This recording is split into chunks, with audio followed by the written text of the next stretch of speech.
هتقول لي طبعا بقى اكيد بقى اللاب ده اعمل له بقى يجي 12000 ولا حاجه. انا مش عارف اقول لك ايه، بس هو كده يعني ايه، انت جبت النهايه يعني 12 مين وبتاعت مين. اللاب ده ما شاء الله اي 7 جيل 12 بس وانت رايح كليه هندسه، كليه حاسبات ومعلومات، كليه ذكاء اصطناعي، قدامك حاجه من اتنين: يا اما ان انت تجيب لابتوب يتناسب مع امكانياتك الماديه البسيطه، فانت النهارده هتشتري لابتوب بفئه مثلا كور اي 7 جيل 8 جيل 9 جيل عشان تقضي بيه سنه اولى وسنه ثانيه، وبعد كده تبقى تجيب حاجه كويسه. او ان انت تجيب حاجه بقى كويسه من الاول زي ده، وده بقى حاجه ما شاء الله لا قوه الا بالله، حاجه ممتازه. فانت بالتالي هتجيب لابتوب وتريح نفسك. ليه بقى؟ لان ده فيه كل المواصفات اللي انت عايزها. انت النهارده بتتكلم في لابتوب ديل من فئه الاتش، فبالتالي حاجه جميله جدا. طيب البروسيسور بتاعه كور اي 7 جيل 12 ما شاء الله ممتاز. طيب رامات 16 دي دي رام 5، التردد بتاعها 4800، حاجه جميله جدا. طيب هارد 512 ان في ام اي، وده من الجيل الرابع، حاجه ممتازه جدا. في ناس مش فاهمه يعني ايه ان في واس اس دي والمصطلحات دي. مفاد الموضوع علشان ده بيحتاج الى شرح، وفي ناس فاهمه.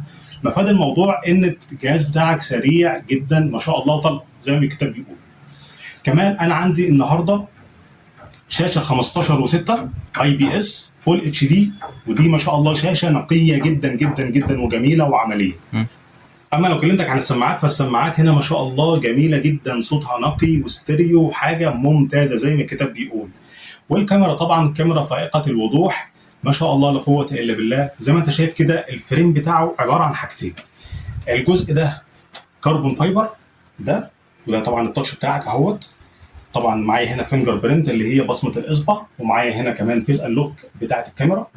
طيب عندي هنا الكربون فايبر ده اللي هو الجزء ده، اما الجزء ده والجزء ده فده ميتاليك، فبالتالي ما شاء الله حاجه ممتازه جدا وشياكه. وحاجه عايز اقول لك الوزن اللاب ده كيلو 800 جرام، يعني حاجه بسيطه جدا جدا، ممكن تاخده في ايدك وانت ماشي عادي مفيش مشكله خالص. شياكه، اناقه، مواصفات عاليه، ترتاح جدا معاه في الشغل.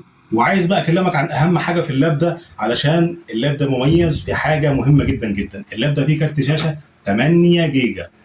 اللاب ده فيه كارت شاشه ار تي اكس نفيديا، طبعا ار تي اكس اي 2000 8 جيجا. بس مش عايز حاجه ثانيه بقى، انت كده زي الفل. معاك اي 7 جيل 12 ورامات 16 وكارت 8 جيجا، فانت مالكش حجه، مالكش حجه يا جميل. فبالتالي لاب المواصفات ديت لاب جميل جدا وسعره مميز. زي ما انت عارف انت بتاخد مني حاجه فرزه اولى، وبتاخد مني بسعر ممتاز جدا جدا.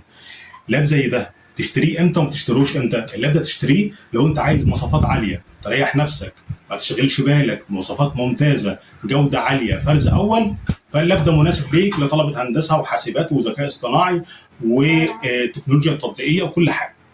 اما ما تشتريهوش لو الامكانيات الماديه ما تسمحش ان انت تشتري لاب بالمواصفات ديت، وممكن تمشي امورك بلاب تاني يتناسب معاك مع الامكانيات الماديه، والامور تمشي معاك زي الفل لغايه ما تشتري ده. هتقول لي طبعا بقى اكيد بقى اللاب ده اعمل له بقى يجي 12000 ولا حاجه. انا مش عارف اقول لك ايه، بس هو كده يعني ايه، انت جبت النهايه يعني 12 مين وبتاعت مين. اللاب ده ما شاء الله اي 7 جيل 12 بس. كفايه كده النهارده بقى، شكرا ليك.